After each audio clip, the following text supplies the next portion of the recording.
Je sais pas si vous vous souvenez, mais l'année dernière, je sortais une vidéo intitulée «Ça fait quoi d'avoir 20 ans?»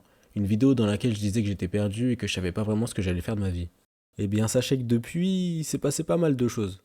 2025 a été une année plutôt particulière pour moi. Comme évoqué dans la fameuse vidéo, on débute l'année en étant déscolarisé. Et ouais, plus d'école, mais plein de projets en tête. Ouais mon gars, c'est comment? Et là j'ai une idée de projet, c'est dingue. On s'installe à Paris, en mode appart et tout. Comme ça on fait des vidéos, on va à des événements, enfin bref, on vit la vie qu'on veut. Après on perd sur les réseaux, et c'est carré. T'en dis quoi? Voilà gros, je savais que tu serais chaud, ça y est, tout va changer. Mais attends, je peux te poser une question? Ouais, vas-y. Vous comptez vous y prendre comment pour faire ça? Parce que, à ce que je sache, vous avez pas d'argent. Ouais, allô mon gars? Ouais, en fait, je crois qu'on va oublier le projet, hein.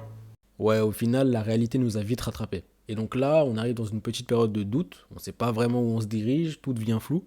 Et pour remédier à ça, quoi de mieux que de partir en Guadeloupe?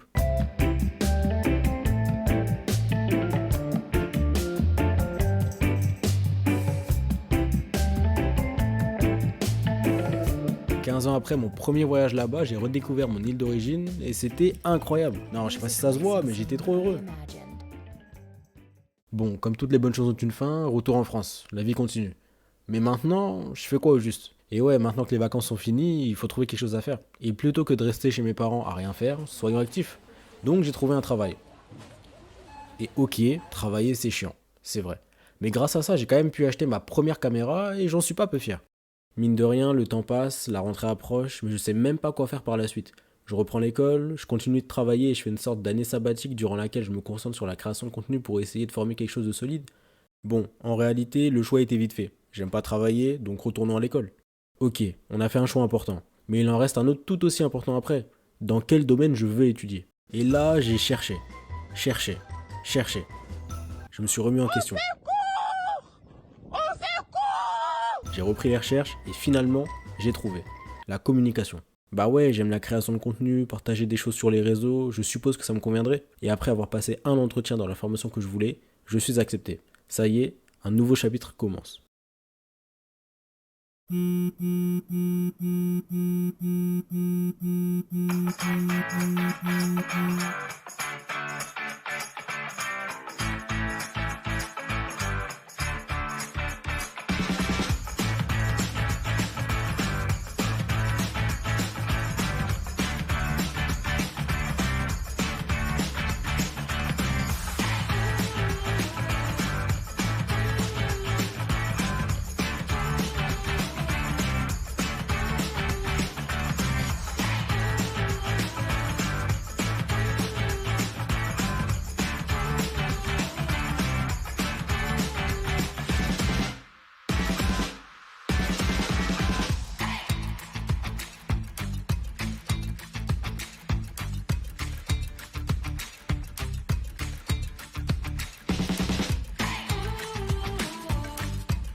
Bon, je suppose que vous l'aviez compris, mais je suis perdu là. Enfin, j'aime la communication, je trouve ça vraiment intéressant. Mais pourquoi faire après? Je veux pas terminer mes études et ensuite travailler pendant 40 ans dans un truc qui me passionne pas. Je l'ai déjà dit. Moi, ce que j'aime, c'est la création de contenu. Créer des choses et les partager aux gens. Mais même pour ça, je suis perdu. Tous les jours, je me questionne pour essayer de savoir si c'est vraiment ça qui me plaît ou si je suis voué à enchaîner les petits boulots pour essayer de vivre convenablement. En prenant du recul, je me rends compte que je me pose trop de questions. Qu'est-ce que je vais faire de ma vie? Pourquoi les autres avancent et pas moi? Pourquoi j'arrive jamais à me mettre à 100% dans ce que j'aime? Au final, peut-être que c'est normal de se poser des questions quand on a la vingtaine. Le temps passe de plus en plus vite et c'est durant cette période qu'on fait des choix qui définiront le reste de notre vie. Ça paraît plutôt logique en fin de compte. Alors oui, je pense que c'est assez normal de se poser des questions quand on a la vingtaine. Cependant, faut pas se laisser ronger par celle-ci. Pourquoi se tourmenter autant pour des questions auxquelles on n'a pas de réponse? Pourquoi pas juste avancer? Chacun a son rythme. Pour certains, la vie, c'est comme une autoroute. C'est tout droit, c'est fluide, c'est clair. Pour d'autres, c'est une route de montagne, sinueuse, longue et sur laquelle on roule pas vite pour pas se mettre en danger. Pourtant, à l'arrivée, le résultat est le même. On est là où on voulait être, c'est juste la manière d'y arriver qui change. Ça peut paraître inéquitable, mais dans les deux cas, je pense qu'il y a de belles choses à retenir. Pour ce qui est de l'autoroute, on sera reconnaissant du fait que depuis le départ, l'objectif est clair, et le parcours aussi. Et en ce qui concerne la route de montagne, quand on arrivera tout en haut, on pourra regarder derrière nous tout le chemin parcouru et être fier d'avoir tenu bon malgré l'incertitude avec laquelle on avançait. En gros, ce que j'essaie de dire, c'est qu'en ce moment même, t'es peut-être dans une phase dans laquelle t'es un peu désorienté, et je pense que pour ça, il y a deux solutions.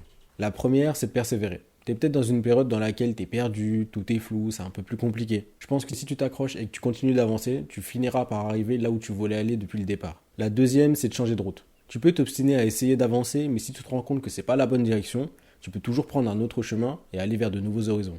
Le tout, c'est d'accepter de sortir de sa zone de confort. Sortir de sa zone de confort. Je devrais appliquer ça un jour.